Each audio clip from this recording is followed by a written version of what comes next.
Right. There we go.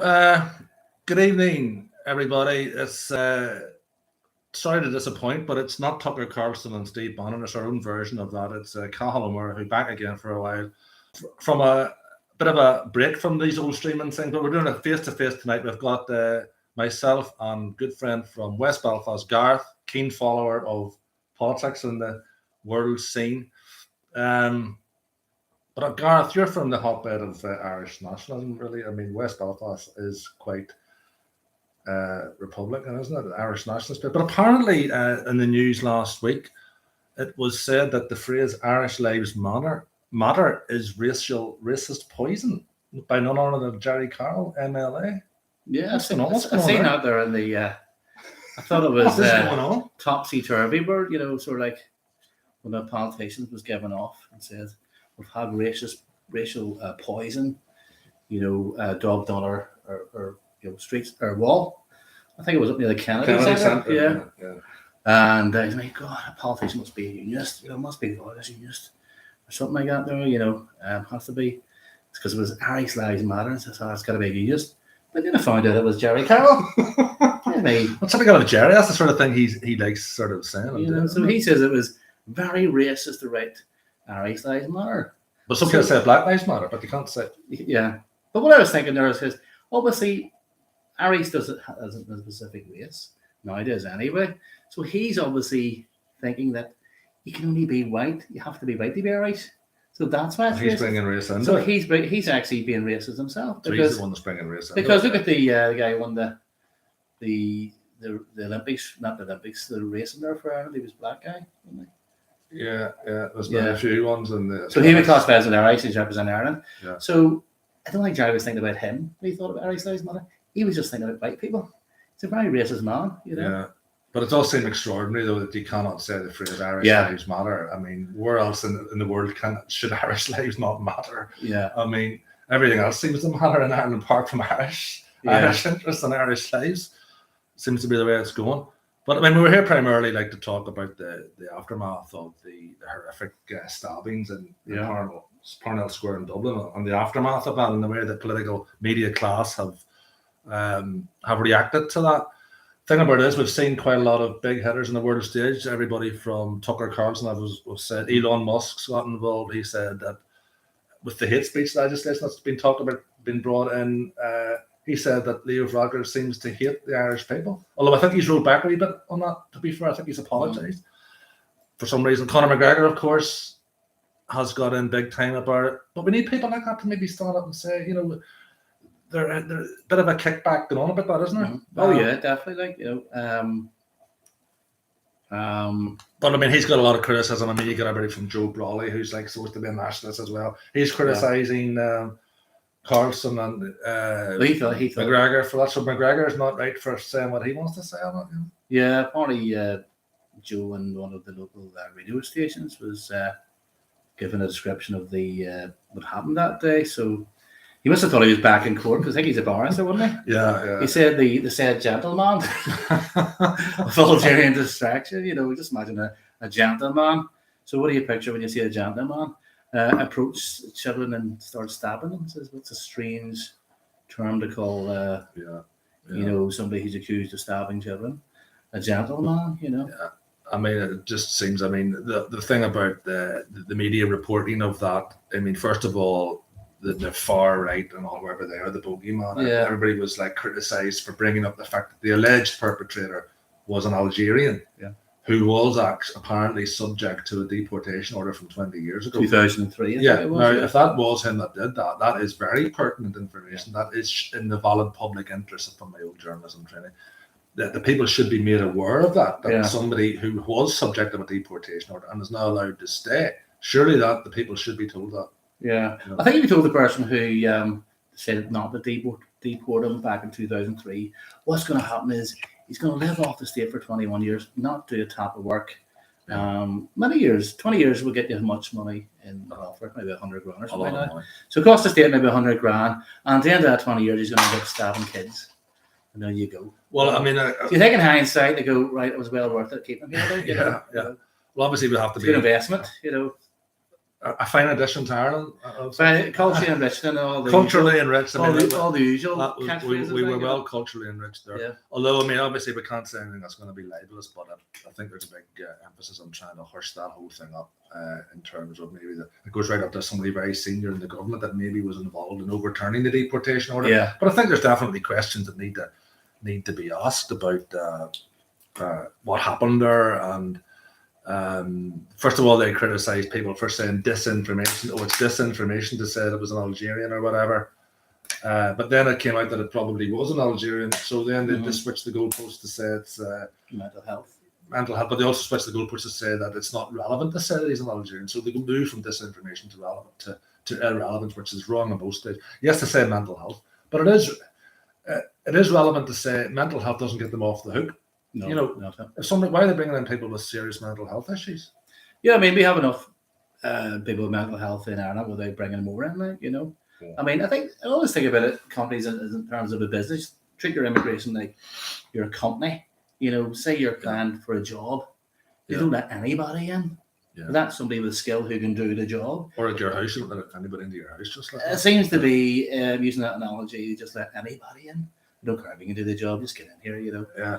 And the people who are actually currently living there, they don't really feel good about being Irish because anybody can become Irish now, you know. They do seem to just have a dislike for their people. Down south, anyway, especially. But, you know, you could be kind towards the government and say that they're bringing in all these people. And they are, let's be honest, they are bringing these people in. They're being trafficked in. They're being bussed in. The middle of the night. Mostly male-only migrants. They're being brought in, flown in, whatever. So that is not an organic immigration. That is a planned migration. It's in line with their 2040 plan, by the way. Yeah. But they're not being honest about that either, because they say that these are people with international protection applicants, but that's lies, because they're not coming from. So I'd have more respect for them if they actually were honest about it and said, look, these are people that are for the new workforce. They want a new workforce, a cheap labour workforce, which is possibly what they're trying to. One of the things that they're trying to do, you know. But again, they're not honest about that, you know. Yeah, I mean, I think it's like they've seen what happened. I mean, Ireland's late to the party when it comes to immigrating people from the third world. Denmark and Sweden and France, they've done it all before, got the T-shirt, and I mean, apart from a few exceptions, they're not really like, you know, doing really well. Like they've been. We haven't learned the lessons from those countries. Haven't been learning lessons. There's been like ghettos formed. Yeah. The crimes went up. Integrations. Crimes went up for things. But like, crime doesn't go down when you bring in mass immigration. No, it does not go down. That's for sure. I mean, I'm not saying we don't have crime people here. Obviously, we do. But bringing in mass immigration in those numbers does not bring crime down. Yeah, I think it speaks of hubris, because we'll do it different from everybody else. You know, you know what I mean. We'll be the first one to actually make the whole thing work. You know, but somebody's commented they're American outcast. Is there any hope to change the political system in Ireland, one that prioritises the real people?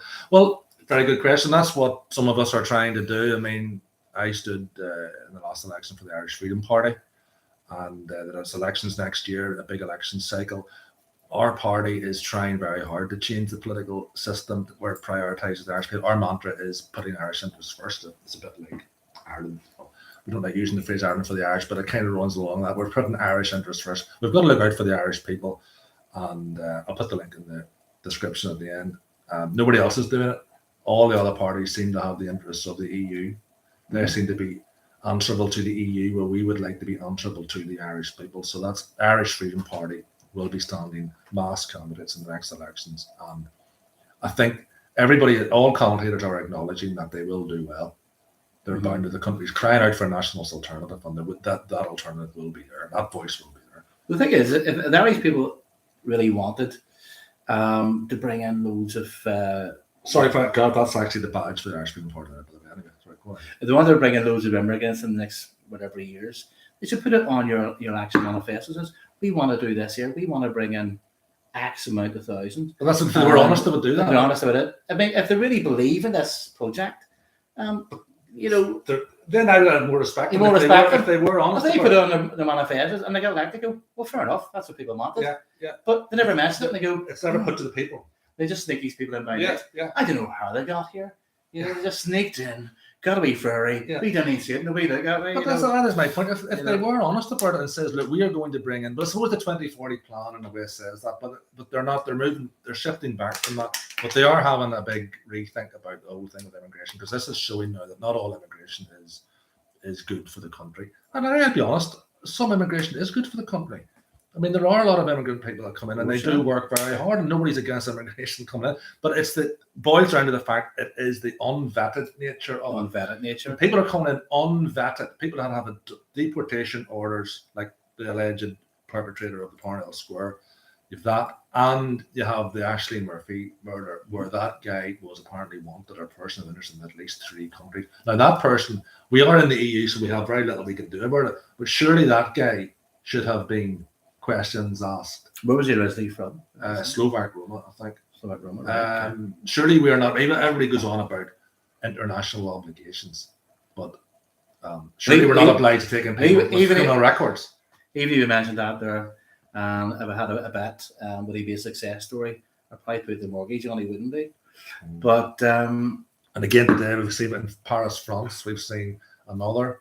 Crazy person who's went out and killed a person over there shouting, "God is great," you know. Yeah, Allah Akbar. Allahu Akbar, yeah. God is great. Yeah. But I think it was a German tourist. Yeah, very like the thing that happened in Dublin Airport a couple of months ago in Ireland, and other instances. Seems to be a weekly thing, you know. But you can spot the pattern, like. You know, it's like, where's Wally this week? It's going to be in Paris, it's going to be Dublin, it's going to be Stockholm. Yeah. There's one in Belgium. I think Sweden were playing Belgium a few weeks ago. Yeah. So it'll be a shot. So it seems to be a weekly event. You know, somebody gets stabbed with an Ali Akbar. But you won't believe it. If you listen to the BBC, they just say, one person being stabbed. That's all the information we've got. Yeah. You know, I mean, even the thing in Parnell Square, they were saying like it was a stabbing incident. You'd have thought maybe the kids had mucked about with the scissors, and instead of the fact that a 50-year-old or 40-year-old man, crazy psychopath, went out and stabbed children. That's a big difference. Yeah. I mean, and then Leo Varadkar comes on and he says the people are afraid of the rioters. I mean, the riots, but our party did condemn the riots, and no people. But it's a visceral, natural reaction to the anger that is there. They're seeing a major pattern in immigrant crime that's happening, and people feel that they're not being listened to. When people aren't being listened to, they do kick off. They feel that the peaceful protests don't get listened to, and so that was always going to happen. Now, I do condemn that. Let's be honest. I condemn the rioting and the looting that was done, but Varadkar says that the people of Ireland are afraid of them. No, personally speaking, I'm not afraid of rioters. I'm afraid of crazy psychopaths with a knife running around. That's what I'm afraid of. A few buses and a few, can be replaced. Is it Lewis trams? Yeah. A few buses getting burnt. You know, that's not a problem. It's just random attacks and the absolute brutality of the attacks. And it's the attacking of the most vulnerable in society. I mean, we go on to the Ashley Murphy thing, which was a brutal attack on a young teacher. The flower of Ireland, the best, out for a run, 4 o'clock in broad daylight in Tullamore, and was hacked to pieces by this guy. And again, the media went into the same old thing about, it's not relevant that he was an immigrant. It wasn't relevant. But it's perfectly relevant that he had a criminal record. He was a person. That's relevant. So why was that guy not? But you know, they do the old test of journalists, right? Okay, it's not relevant, but if I give you £50 and you can win it, you can win double your money if you guess whether it's an Irish or a non-Irish person who did it. What way would you bet?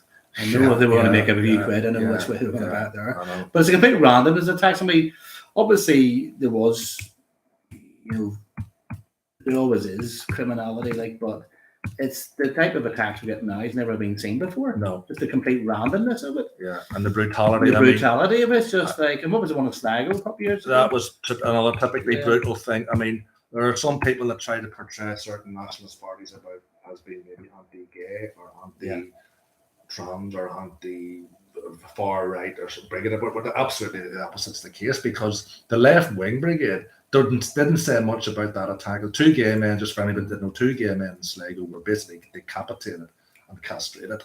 Most brutal, shocking crime that you could see by somebody who had an issue from his religion towards that type of gay people, which our party was the only party that was speaking out against that crime. All the left-wing brigade went the pro-gay brigade went very quiet about that. They're probably going to say, a bit homophobia. Oh, for God's sake, it's a foreigner. I can't say anything this time, for God's sake. So but somebody in our party did say it is like a marriage made in hell. You've got the far left coalescing now with Islam, and Islam's going to be the far left. The gay people are going to be the first ones thrown off the roof if we bring in people from Islam in large numbers. But there seems to be this collective hatred of basically Irish culture. That's why there's this crazy sort of alliance between those two. They're both extremists, if you like, but our party again is like a sort of just for common sense. We're just a middle of the road common sense party that says, look, unvetted mass immigration is not good. I think a few of our regular ones back, Ben the Bulbin's back. I think that might be Fergus. Welcome, Fergus. Vultures Jack, yes. Hope you like the new format, but we haven't got the StreamYard thing or the remote thing. We're doing it sort of face to face, so hope everybody can pick us up well, presuming the volume's all right.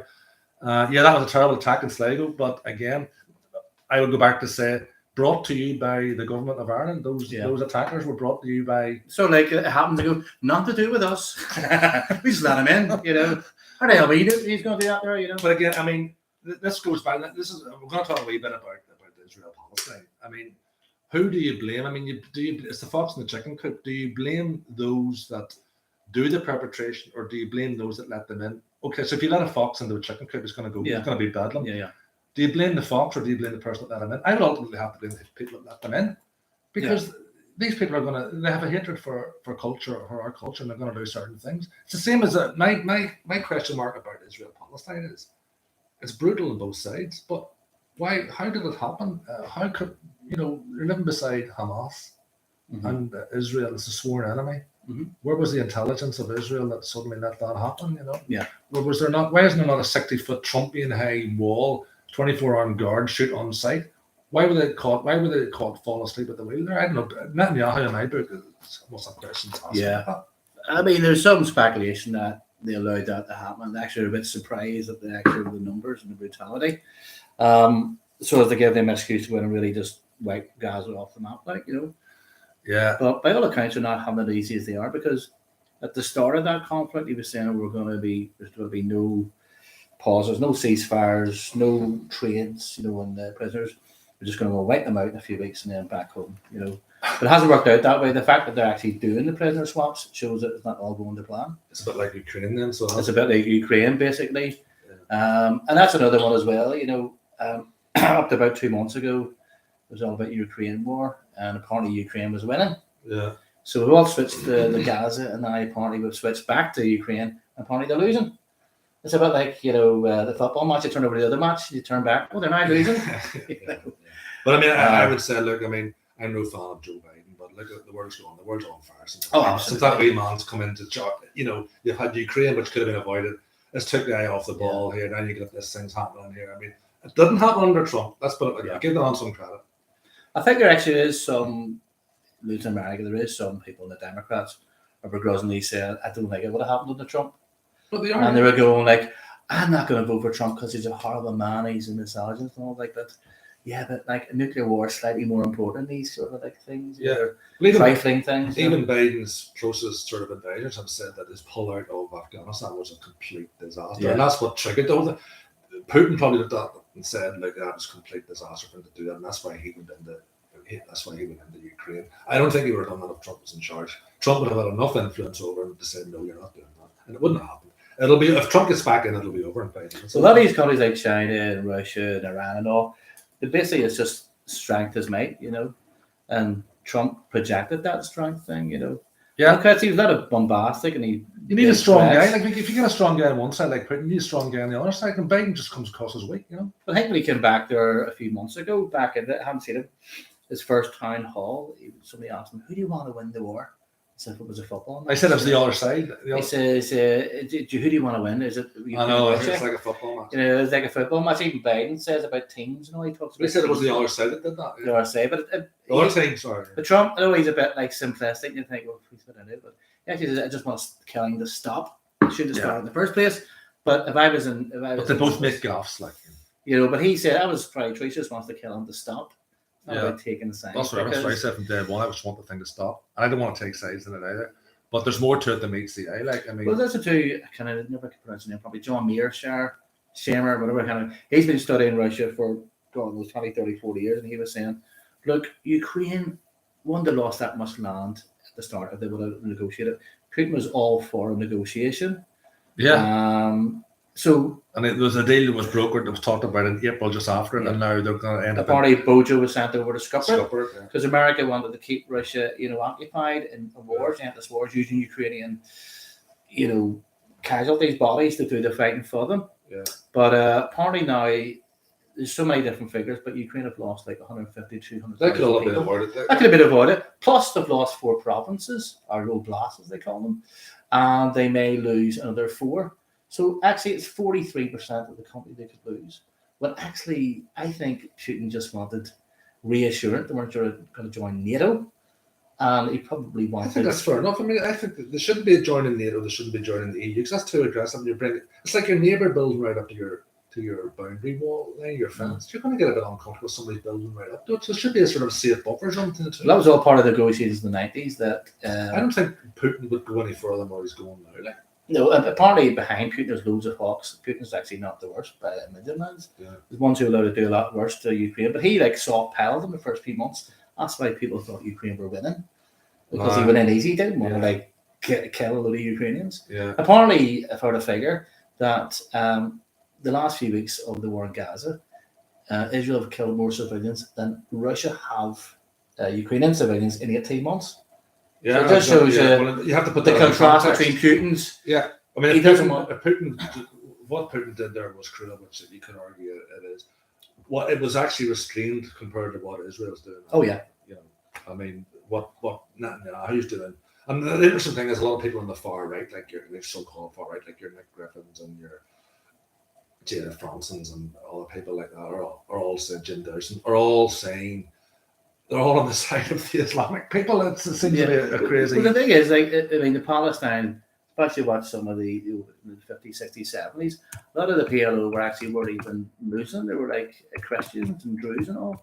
And Edward Said, the great writer, Edward Said, he's from a wealthy Druze and Christian family. So a lot of them aren't even Islamic. But because the thing has went so pear-shaped, it's becoming more Islamized, but it originally wasn't. It was just Palestinian people getting ethnically cleansed, kicked off their land, and like hundreds of thousands, if not millions, in refugee camps. They were sitting having respectable jobs one week, and then the next week they were sitting in a refugee camp. Obviously, that's going to cause a lot of division and cause trouble for many decades to come after. And we're reaping. It's going to radicalize people across. You saw the Paris thing today. That unfortunately, there's going to be more of that. I think. Where's it going to end? Well, in Israel, we're just hoping that the Palestinians would just give up and just go away quietly at the end of the night. Yeah. But I don't think that's really happening. Somebody said Irish Freedom Party said you've lost weight. Thanks, couple of comments. Sorry to interrupt you there. Any visitors from a foreign country outside the West should respect the traditional cultures in the Western country. That's exactly true. That's not what's happening here. It seems to be we have to respect their tradition. They get offended by everything by our tradition, which begs the question: why did they actually come here then? They should, when in Rome, do as Romans do. Ukraine has lost most of their young to mid-aged men because of that disaster. Yeah, which could have all been avoided. And I think with what's happening with Ukraine has snowballed, and you've got a sort of a domino effect. You've got Russia, you've got the Israel-Palestine things kicked off. While that's going on, I think if the one thing hadn't started, that wouldn't have continued. But just while Gareth's aware there, the disinformation we were talking about, the correct information, which we have said it wasn't disinformation, it was correct information. So they changed the goalposts on that. I'm just saying about the disinformation. Well, let's get back to the Ireland situation. So Gareth, we saw from Katie Holland, who said that the Irish people shouldn't have been told about what Ryan Casey, who was the boyfriend of Ashley Murphy, he said, how can it happen that a country can allow a person that doesn't contribute one centilla to the economy of the country, was living for 20 years. What's going on there? Why do you think that wasn't picked up? And then you say, why then do you think it's correct that journalists can censor speech like that and can edit out what they want the Irish people to hear. What do you think's going on there? Well, you're a part-time journalist yourself, and I think she was on the BBC's The View. Yeah, and actually The View are after the disgrace. They had 3 contributors to that debate. 3 of them all female. Okay? That's right. Yeah. And 3 of them pretty much left wing. It was Bernard McCaskey, who was civil rights. And then it's almost like down to the debates between the left, the far left and Looney left. Yeah. So but at least they did come back and they criticised her for saying that. But anyway, go on. But anyway, and you had Sam McBride. He must have been ripping his hair out. He was from the newsletter. And Katie Holland says, the reason why I didn't mention that in the article. So, like, I think you're breaking some sort of journalist ethic if you don't report all what somebody's saying. Yeah, well, Sam McBride did say that it was not a journalist's job to edit. He was actually fuming because he says he was kind of implying that there's an ethic journalists have, and you never do that. You don't. You never just edit out without somebody's. It changes the meaning of what he said. What they're saying. They watered down what he says. It was so incredibly arrogant, and they tried to patronise him by saying, "Oh, we'll let him off that because he was just bereaved and everything." But it was hate speech. Him saying that was hate speech. So Ireland, how far has Ireland fallen? Well, it was almost like it was Ashley Murphy's fault for being murdered by this for a guy who just happened to, Well, I think if obviously she had the misfortune of being murdered by somebody who wasn't from Ireland, an ethnic Indigenous Irish person. If she was, then obviously they go into the full misogyny. Has to be all the reasons. It would have been toxic masculinity. Toxic masculinity. They could do all their dancing and do all their. But they weren't able to do that. They were wrong for the. But the fact that he was like originally not from Ireland, he wasn't an Indigenous Irish. That really was a problem for them. But it's all the chickens are coming home to roost on this. And this is why you're seeing such an anger in the street, and this is why the next elections are going to be very, very interesting to see. I think it's just a matter of how many nationalists are going to get in. Not will they get in? I think that there's going to be council European elections and maybe even a third election next year. How well do you think that they'll do yourself? Well, I mean, I don't know, follow Southern political scene as much as you do, but I mean, I had a look at the thing. There is a lot of parties down south. Proportional representation does seem to bring in a lot of parties. There will be a lot of independents. But they all seem to be saying the same thing. There's no on the nationalist side. They're just all the parties just seem to be the mainstream part. As I said, the joke that I would make is that the RTE debates. I saw one again this morning. You shouldn't be people before profit. Fine Gael. It's just the most sort of to the right. They can just show the same party. There's the left wing and the far left and the loony left. There's no centre ground. There's no centre right at all. It is quite embarrassing to watch. But that one you said the other night was almost Northern Ireland's not just as bad. They tend to have people mostly from the unionist community that tend to be a little bit more conservative on certain issues like that. Although they're very liberal on other issues, but they're conservative on certain issues. But that debate that night, you had they're all women, they're all very far left. Hazel Shue was there. Hazel Shue, actually, it was that bad. Actually, Hazel Shue looked like a moderate. She actually came off the I thought she came across actually better. Well, Katie Holland came across. The one thing that Katie Holland did say that I thought was reasonable, she did criticise Helen McEntee, the Justice Minister, who used the term these people that were protesting were thugs and they were scumbags. Thugs is a thugs and scumbags, which is not very parliamentary language for a minister. And she did criticise her for that, but she lost the plot when she just went on and said that what do you call him? Casey's remarks were just hate speech. Yeah.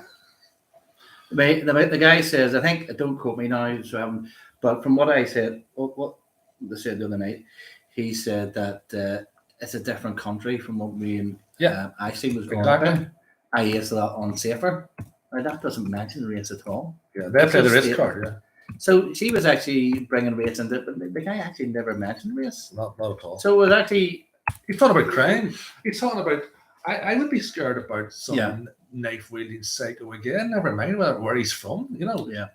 It's not about that. They play the race card, you're right, yeah. They play the race card. It seems all they have. It seems to be the left...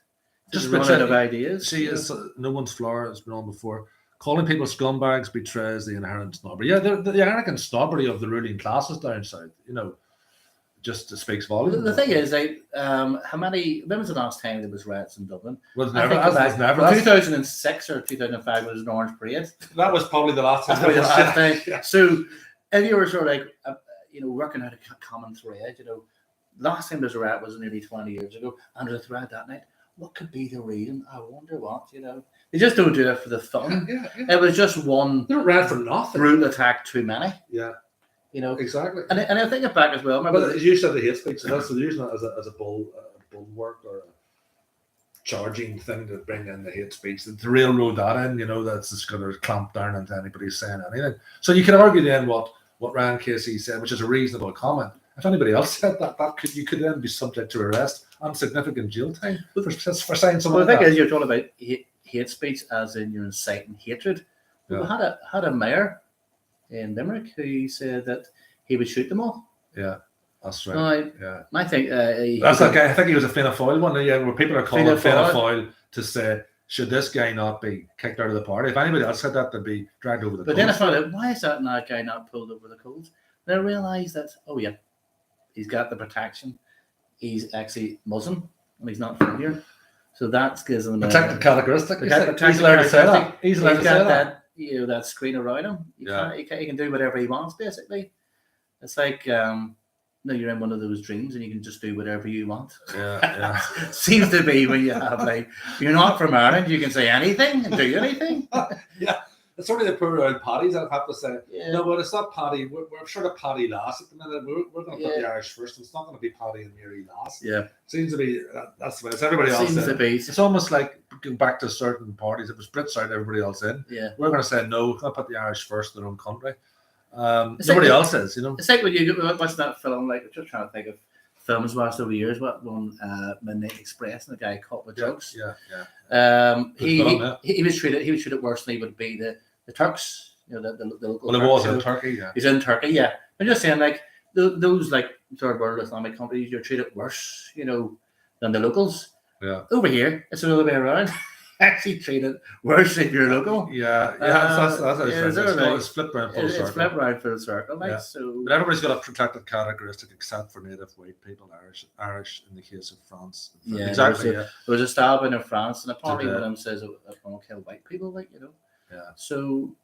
And then again, all the people in the Dáil and the senators are all saying, "Oh, we have an inherent white privilege and all." I mean, have you ever heard such liberal mumbo jumping in your life? They just seem to hate their own colour, their own culture. I think it's more to do just run out of ideas and hear that sounds good. I'll mention that.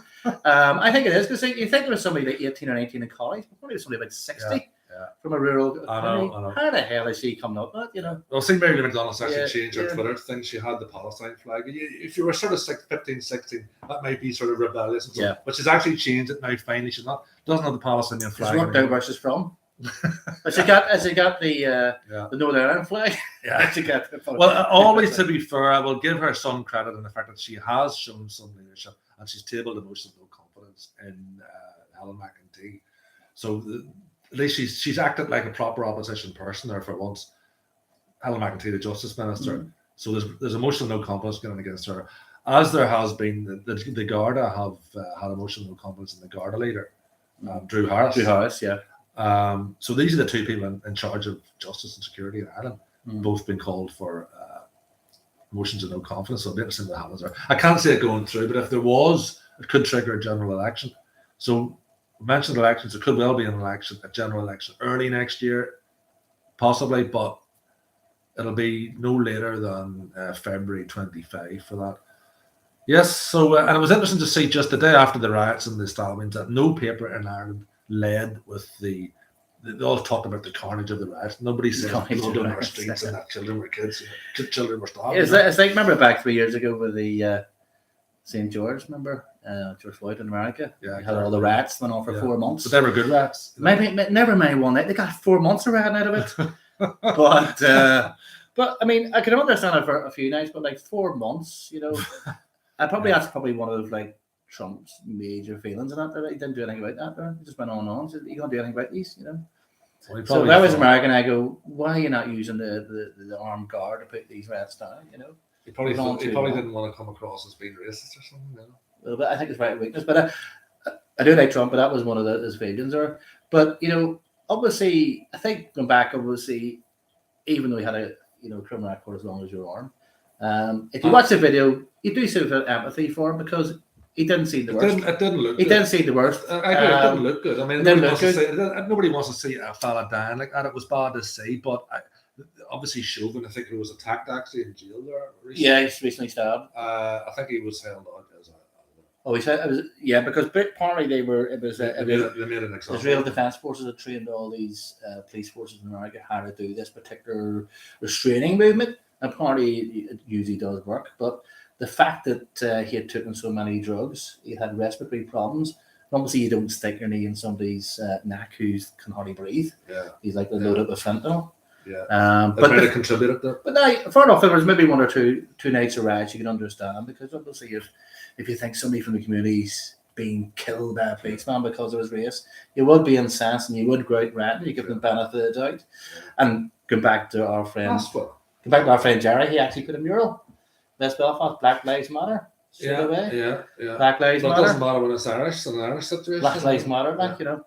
But what do you think's the answer then for Ireland, Gareth? Just bring it back to the Irish situation. I mean, with all the levels. I mean, going back, the figures are the indigenous population of Ireland now. It's 20% non-Irish born in Ireland. That's the highest in Europe.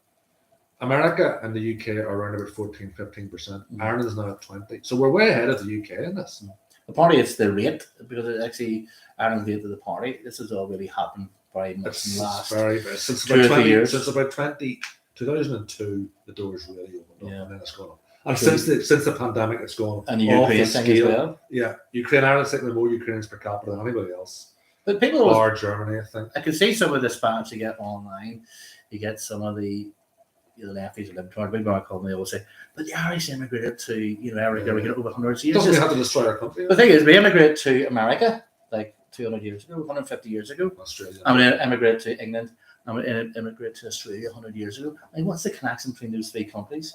The English language. English language. And the similar race. Racial integration. Race integrations. So there's no comparison between. It's like, I mean, when we had a famine, did we go to? And they went to America to build a country, which was a country that needed to be built up. You didn't get a free house and benefits and all this. You put in the army, and the Civil War was going on. Like you didn't have an easy time of it. What was that? You get 5-star hotel. What was that Scorsese film? You just get off the boat and they just like you sign that there, you go off the fight. But I mean, like America. I remember there's a famine. They all sang songs about they can't wait to go to Africa, they can't wait to go to Afghanistan. So if that analogy was to work, then we would be going to their countries and they'd be coming to ours, in their times of need. Yeah. But there's no analogy there. We never went to Africa during the famine. Exactly. We never went to the Middle East. We never went to Afghanistan. Yeah. So there's no analogy there at all. Some of the British commentators on this are just truly baffled about what is going on with Ireland at the minute. Like, I mean, Ireland, with its history of fighting an oppressive regime, or fighting an invader, i.e. the British, for 800 years, and some of the ones that are most against the British are the ones that are most in favour. It's the old Brit turn everybody else in. Yeah. They're truly baffled about what is going on with the country. And Ireland's never had a colonial history. So why have Ireland, of all countries, should be so targeted with this immigration? It just seems shocking to see. It seems like, I think it's like because some countries have a guilt about it, but Ireland should be the least country that has guilt about it, and given its history of fighting against an invader. So the thing is, they know in their heart of hearts that let all these immigrants in, unvetted from these third world countries. They know the crime's going to go up. It's going to piss off the local people. What's in it for us? Are they paying off a debt that says, we got all these, Republic of Ireland got all these roads and all this here, but they're still paying them back, I suppose. So they've got a lot of infrastructure. You got the roads. Is this the payback? Is this the payback? Well, I mean, it's not about payback. I mean, everybody pays for the roads themselves. I mean, it's a cool system. Road. So there's an old book called "Give Us Back Our Old Roads," because the country has the EU has done very well out of Ireland. It's not the other way about it in terms of loss of sovereignty and the money. Ireland's been that contributor for years to it. So I think in the early days, they did get money up front, but not now. It take you about 2 days to get the water for it. Now it take you 3 hours. Yeah. So we got the roads up front, but I mean, we paid a heavy. That's a shitty system, so the toll system. Like, it's really like you have to pay it off the next 30 years after. See, what's the point? Yeah. That's why there's a book out like says, "Give us back our old roads and all that." Yeah, I know. I mean, the tunnel's a good thing as well. Near Dublin, you get to the other end of Dublin. Yeah. There's a comment there. calling the Irish working class far right is like calling Gandhi an imperialist. Well, that's it. I mean, if you cast your mind back, we're talking about Palestine. If you cast your mind back to the 1920s Palestine, the Jewish population of the Palestine was about 5%. And apparently, like for about 20 years, they were coming, because obviously the world wars hadn't happened then, but they were welcome with arms and were helped by the local Arab population, in good faith. But then all of a sudden, the numbers kept on coming, and they realized we're going to have to start doing something. And then they started doing the Arab Revolt in the 30s.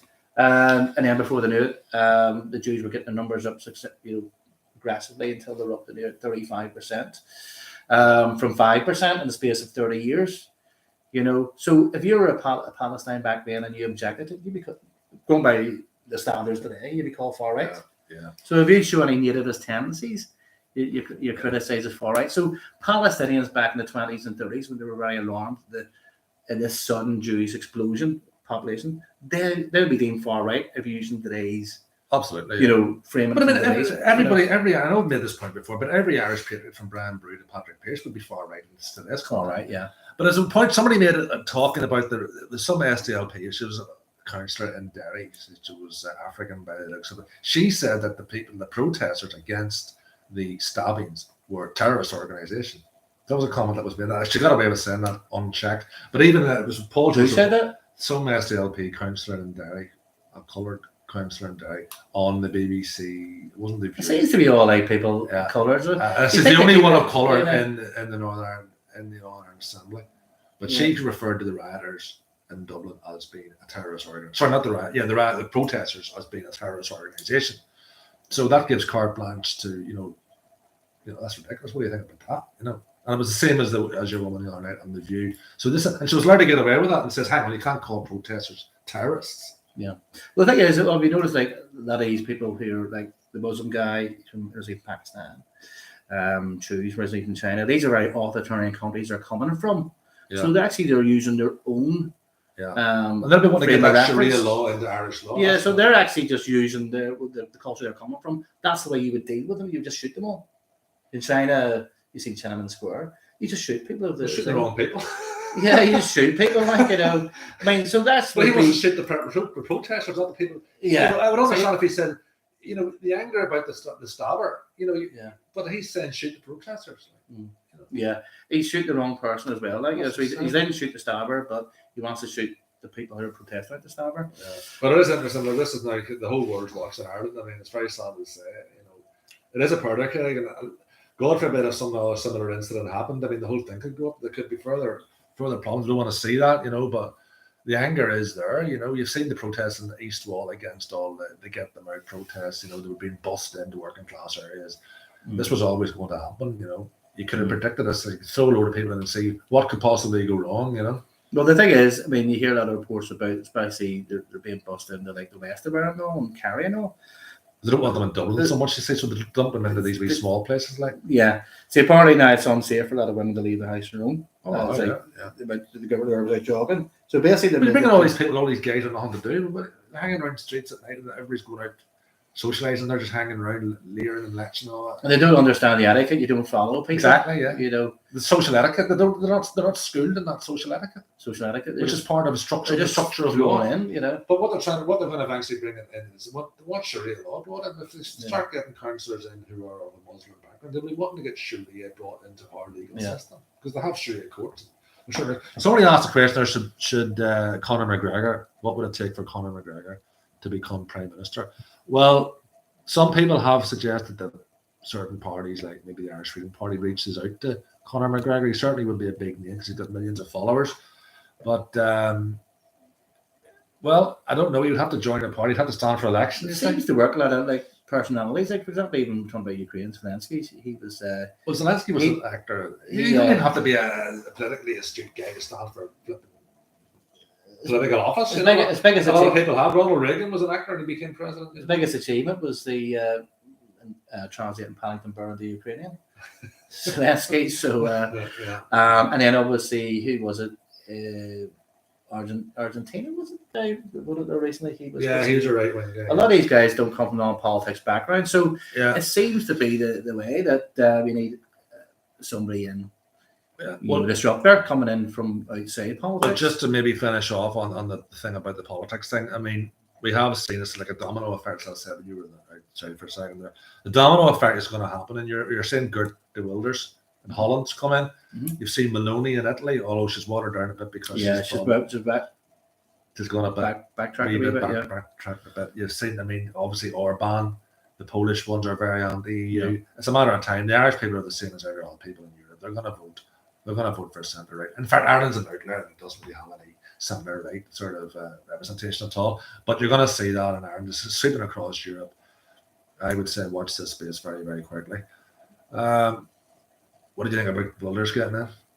Yeah, I mean, I haven't really been following Dutch politics, but I knew his name. Like, he's been around for quite a while. He's been like a strident critic of Islam. I think he probably needs a lot of security people around him. Yeah. But I don't know how the Dutch thing works, but he needs to.